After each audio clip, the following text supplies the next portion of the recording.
Hello, my loves.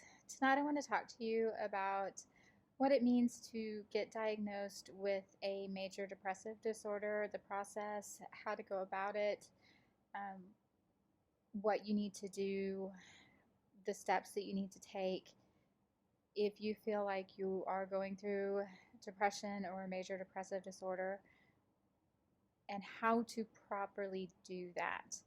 If you think you're going through a major depressive disorder, or if you are going through depression, I'm sure that you have gotten online and you have looked up symptoms to see if what you're going through is depression. There are all sorts of ways that we can look up things and find out if what we're going through fits what we think it is. But here's the problem with that.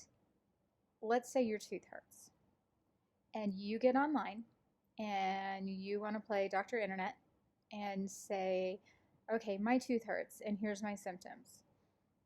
And you go on a search engine and you start looking up all your symptoms, and you may find out, okay, number one issue is that you have a cavity.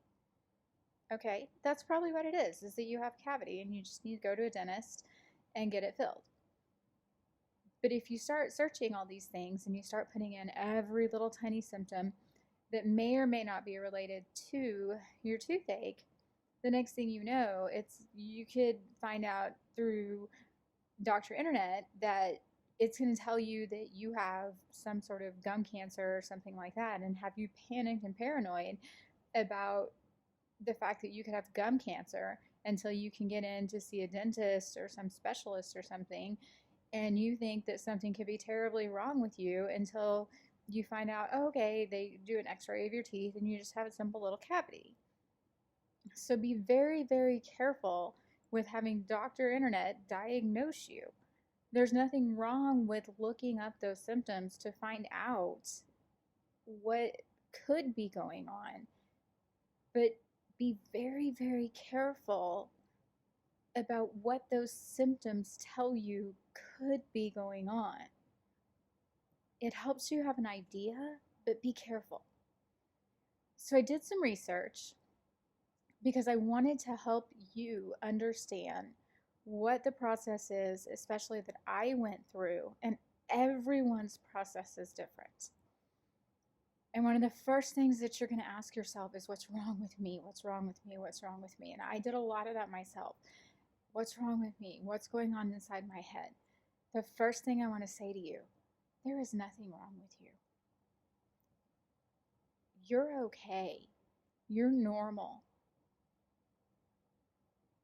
There is nothing wrong with going through depression. There is nothing wrong with going through a major depressive disorder. You're okay. We are okay. We are normal. Do not let society's lack of wanting to talk about mental health make us feel like we are less of a person or less of anything because we have some type of a disorder. We're fine. We need some help, just like someone who's diabetic needs insulin. We need help. So I've done some research, put together some statistics so that we can talk about this in a healthy way. Most of my research has come from the Mayo Clinic. I want to give them some credit because they've got some wonderful statistics out there for us. Number one thing I want to put out here is, if you are in need of immediate help, if you are in a crisis situation, if you feel that you are a danger to yourself or to those around you, call 911 or go to your local emergency room. And again, I'm going to say that If you feel that you are at a point or at a place where that you are a danger to yourself or a danger to anyone else, get help immediately. Don't wait. Major depressive disorder, also known as clinical depression, affects more than 3 million people per year. It's a very common condition. It affects more than 8% of the population.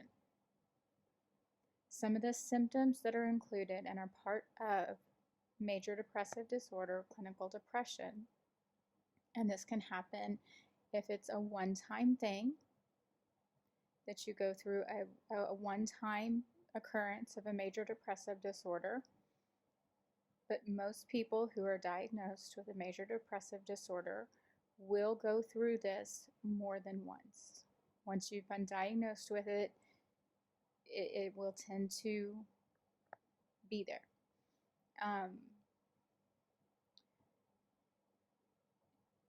You'll tend to have these symptoms most of the day, nearly every day. And they're going to include feelings of sadness, emptiness, and hopelessness. You may have angry outbursts, irritability, frustration. You're going to have loss of interest in pleasure, of pleasurable activities, hobbies that you enjoy. You may find that you have sleep disturbances. Sometimes that can be insomnia or sleeping too much. I know for me, I reverse my night and day. I will stay up all night and then sleep all day. That's one of my symptoms. Extreme tiredness, lack of energy. The small task can seem to take every ounce of energy out of you. Reduced appetite, or craving food. Sometimes you won't want to eat it all. Sometimes you're going to want to eat everything in sight. Anxiety, agitation, restlessness. You're going to see my eyes looking over sometimes when they're looking at the notes that I have prepared here. Sometimes your thinking will slow down, where you just can't seem to process anything that people are saying to you. Sometimes your thinking goes on fast forward. It's just different. It's weird. Some of the big symptoms that you get into is feelings of worthlessness, guilt. Start fixating on past failures, blaming yourself for everything that goes on around you, even though none of it, well, some of it could be your fault, but most of it isn't your fault, but you do blame yourself for everything that goes on around you. You can't concentrate, you can't make decisions, you can't remember any little detail that you're supposed to remember that's going on in life. Some people that are going through these major depressive disorders will find themselves with frequent and reoccurring thoughts of death, obsessed with it. They get to the point of having suicidal thoughts, get to suicidal attempts, or even attempting or accomplishing suicide. And then other unexplained physical problems such as back pains or headaches. Going back to the last statement I said of attempting suicide. Again, if you are at that point, critical point of needing immediate help, call 911 or go to your local emergency room and tell them you are at crisis stage. Get help immediately. For people who have depression, the symptoms that are severe enough to cause noticeable problems for day-to-day activities such as work or school, social activities with friends. Sometimes you just can't figure out why. Can't pinpoint it.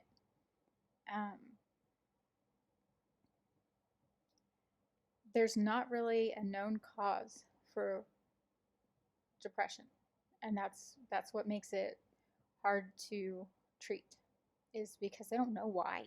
They can't say, oh well, this is what happens and this is what's going on. Some of the causes that they are able to say are biological differences, physical changes in our brains, the brain chemistry that we have when it comes to our little neurotransmitters in our brain and how they function.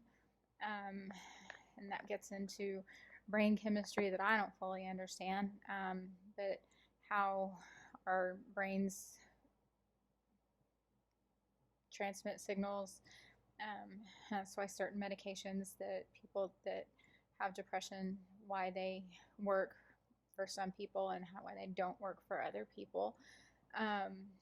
And then another couple of causes that can come up is, there's my hand flipping my paper over, hormonal changes in the body. You'll hear of women going through postpartum depression. And then thyroid issues with thyroid hormones that will cause depression, and then also inherited traits. So I'll go back a little bit to when I was first diagnosed with depression, and kind of a little bit on my story. I was first diagnosed with depression a little over 18 years ago, and I know that timeline because I was diagnosed when I was pregnant with my daughter, who just turned 18 years old. And I went through a very complicated pregnancy with her. I also had a family history with depression, so the hereditary trait was there for me. Was dealing with a lot of issues with my pregnancy. One of the things that my doctor felt was that at first they thought that the depression was me mourning what could have been the loss of her, even though I didn't lose her. And then we found out one of the medications that they put me on while I was pregnant with her was the medication that they gave me was to help empty the contents of my stomach so that the baby would have room to grow. But the medication was originally designed to be what they call a psychotropic drug, which was to help with mental health conditions. But it had the rare side effect, because it was originally designed to be a psychotropic drug, is it messed with my head, and it sent me into a very quick, very dangerous spiral of depression. And I was a mess. I'm very much so a mess. And I was very, very fortunate that I had people around me at that time. I was not married to the same man that I'm married to now. I was married to a different person then. But my mother was my biggest advocate, and she did some research. She's the one that originally discovered that that medication was what was causing my problems. And my sister also at that time worked at a mental health facility, and she and my mom, working with my high-risk pregnancy doctor, kind of had a come to Jesus meeting together and said, we've got to get some help for her because this is not okay. This is not normal behavior for her. She's not like this. This isn't normal for her to be this way. And so they got me in very, very, very, very quickly with a psychiatrist that was able to start me on some medication that of course, I had to be very careful because I was pregnant at the time, to help get me somewhat leveled out as much as they could while I was pregnant. And then they had to be also very careful throughout um, the post-pregnancy time, just to make sure that, because they didn't want me going into a major postpartum depression or anything like that. So that was how I was originally diagnosed with a major depressive disorder. Since that time, I've been mainly controlled with medications, and have been able to, when I would have issues come up through cognitive behavior therapy, have been able to deal with most anything that has come up. But I have had a major slide back in recent months. My mother passed away last March, and when that happened, things took a really negative turn for me. There were some other things going on in my life that were causing me some rough times, and that was just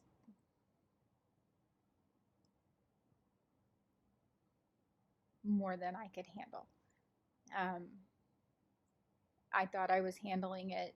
I wanted to act like I was handling it, and I wasn't. And I did the best that I could and held on as long as I could. And about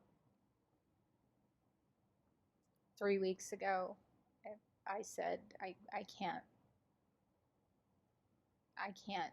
continue to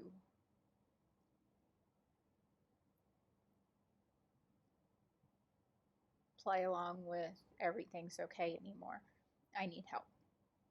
And because of my previous history, I knew that it was time before I hit crisis. I knew that it was time to say, I need help, so that I didn't hit crisis.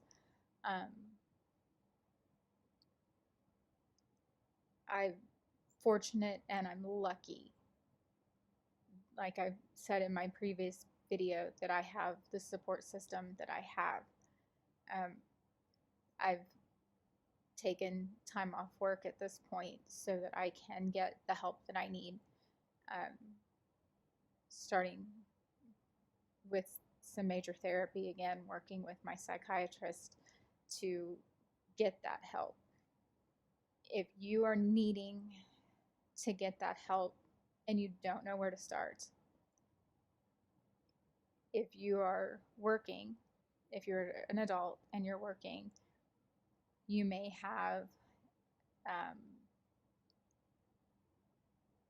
a program at your work that, and they go by different names, but what they call it, an employee assistance plan or anything like that, where you can call and they can set you up with appointments with a counselor or something like that. Could be a start. Start with your primary care physician if that's a place that you can begin. Going to an urgent care if you don't have insurance. Reach out and ask someone for help.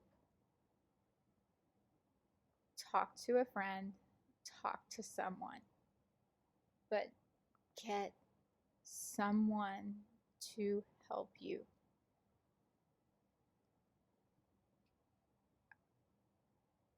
I don't just urge you, I implore you to do that, because that's the first step, is to reach out and say, I need help. And I can tell you that I know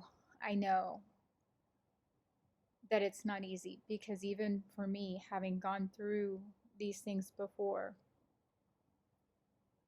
even sitting here in my own house just to pick up the phone a few weeks ago to make the phone call to set up an appointment with a counselor took everything I had in me. But I did it because I knew that I had to help myself make that phone call. And if I wasn't going to be able to do that,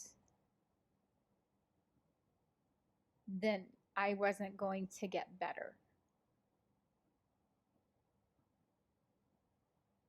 So you've got to know that you're worth it. You've got to know that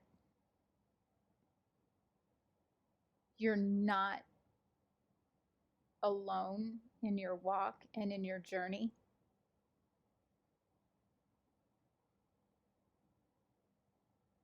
I'm here for you. If you don't think that anybody is there for you, I'm here. So if you need somebody to walk by your side, figuratively, obviously, I can't get to where every one of you are, but I'm here. So you can comment, you can, my email is in the links or down below. You can get to me by an email. I'm here for you. So please reach out, get help. At the end of my video, I'm going to include the number for the National Suicide Prevention Lifeline. The number is 1-800-273-8255. It's 1-800-273-LIFE. If you are at that point of crisis, get help. If you are feeling like you need to get in with someone because you feel like you're getting to the point that you are going through a depressive disorder or that you're going through a depression, get in with a counselor. Get in with a psychiatrist to look at possible treatment options. I know people don't always like the option or the route of medication, and that's okay. That's not necessarily the route for everyone. I can remember my mom telling me one time, she said, you know what? They didn't make that medication just for you. Which I thought was great advice. So it's been a pretty heavy video. So we'll kind of end up on something kind of fun. Told you guys I collect giraffes. So this is one of my giraffes. This is Rainy. And I like to make my animals come to life. So Rainy's going to wave at you. So just look at me. I'm just going to nod her head a little. She wants to say hi to everybody out there. Okay. So, yeah, she's just one of my mini giraffes in my collection. So, Rainy and I just want to tell everybody to have a great day, night, whatever time of day it is you're watching the video. And hope that you have a good mental health day, and just let you know that we love you all.